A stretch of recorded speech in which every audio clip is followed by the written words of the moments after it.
something halal. It's amongst the halal things. The Quran generally includes all of the substances which are not prohibited as being halal. The specifically prohibited substances are few and they've been identified. Whatever is beyond that is halal. So sugar is considered halal. However, for a diabetic, information comes to us that a person is diabetic. The doctors have informed that if that person takes sugar, it will make them comatose, they'll go into a coma and possibly die. Then the ruling concerning sugar with relationship to that person is different from the ruling concerning others. In that person's case, the use of sugar becomes forbidden. So we can see that the fiqh may vary the law from circumstance to circumstance, depending on the particular environment in which that law is to be applied. So we said then that the Sharia, the laws of Sharia, the laws coming from revelation are fixed, unchangeable. Whereas the laws coming from fiqh, these are changeable. Where they are interpretation of laws from the Sharia. Where they are only identification of laws from the Sharia, then they're not changeable. They're not changeable. Another example I could give is that the law from the Sharia states that if somebody steals, their hand should be cut off. And the Sunnah, the second source of revelation, explains the circumstances under which their hand should be cut off, how much of their hand should be cut off, for what amount, and a variety of other details. So it's not just simply anybody who steals under any circumstance, they lose a hand. There are particular issues regarding it. Well, in the time of Umar ibn al-Khattab, the second of the caliphs, when there was a massive famine in the land, he suspended that law by fiqh. He didn't cancel the law, so the law is not changed, but he suspended the law because of the fact that people may steal out of a legitimate need. In other words, when it refers to those people stealing for the purpose of surviving. They're hungry, they're starving to death, they're driven to stealing to live. So in such circumstance, then the application of the law is suspended temporarily until the circumstances change. So here's the fiqh coming in now and determining when we will apply the law and when we won't, because certain circumstances make its application unfair or without mercy.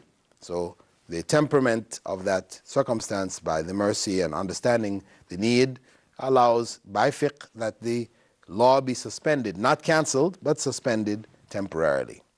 That is the fiqh. So Islamic law has both these elements of both flexibility through fiqh and stability through Sharia. This is very, very important.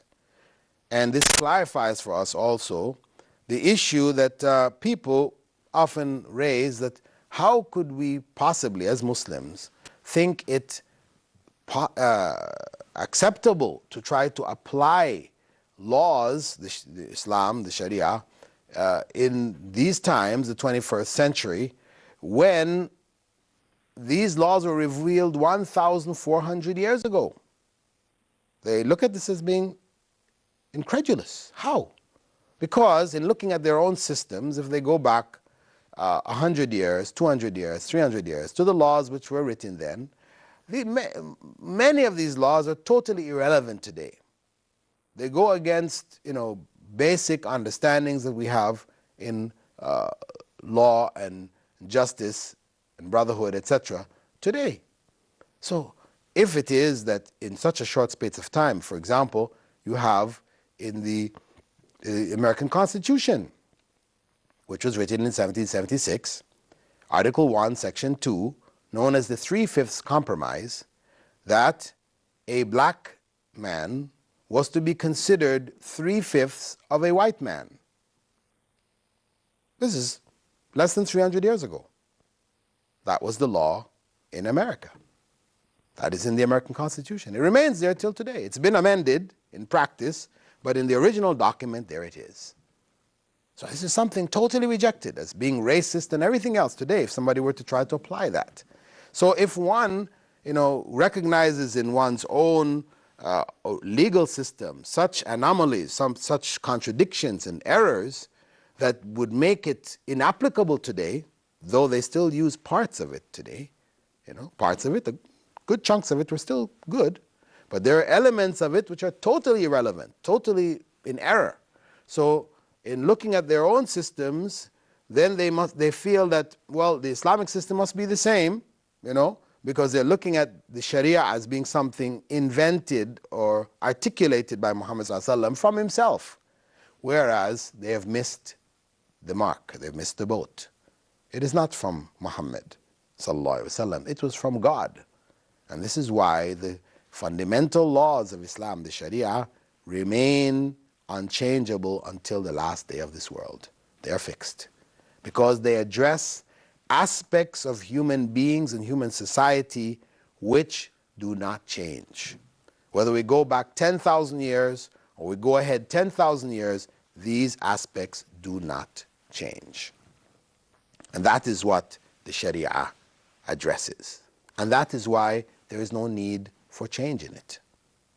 Because God, in prescribing these laws, did not do so out of any personal interests, where he favored some people over others and these kind of things, because all human beings are his creatures.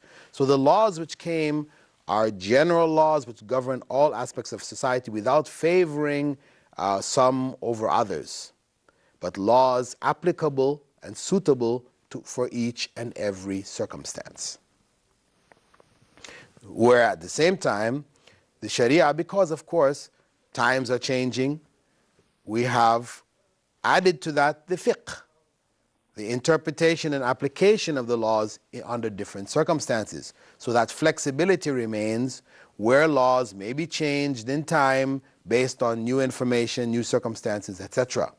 So this is why, we can safely say that Islamic law is applicable in all places and in all times.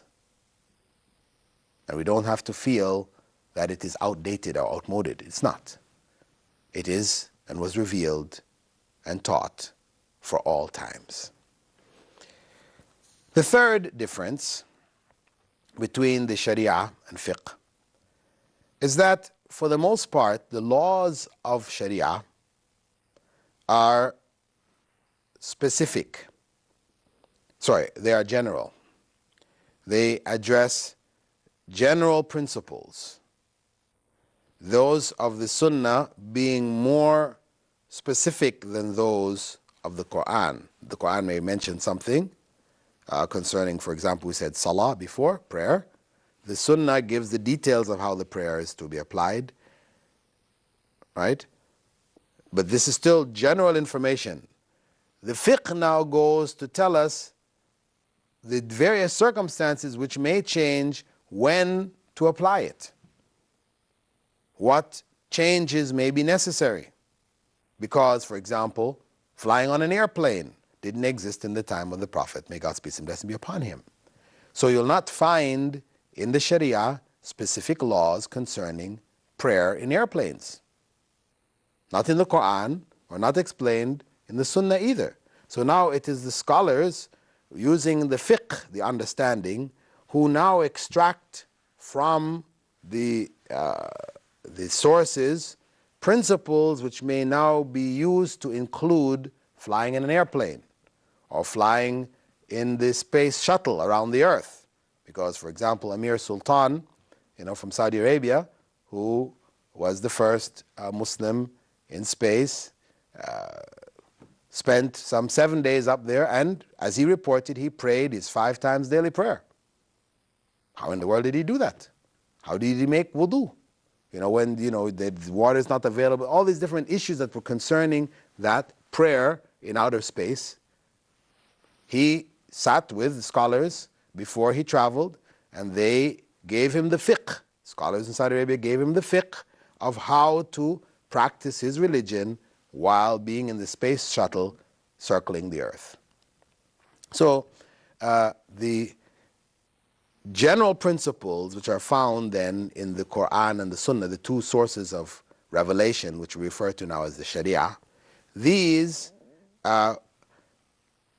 form the basis for which the fiqh now is developed, where specific details for varying circumstances are now deduced. So the laws of fiqh tend to be more specific to the varying circumstances of life, and they demonstrate how the basic principles of Sharia should be applied in varying circumstances, whereas the Sharia itself, the Quran and the Sunnah, represent the general and basic principles which are used then by fiqh.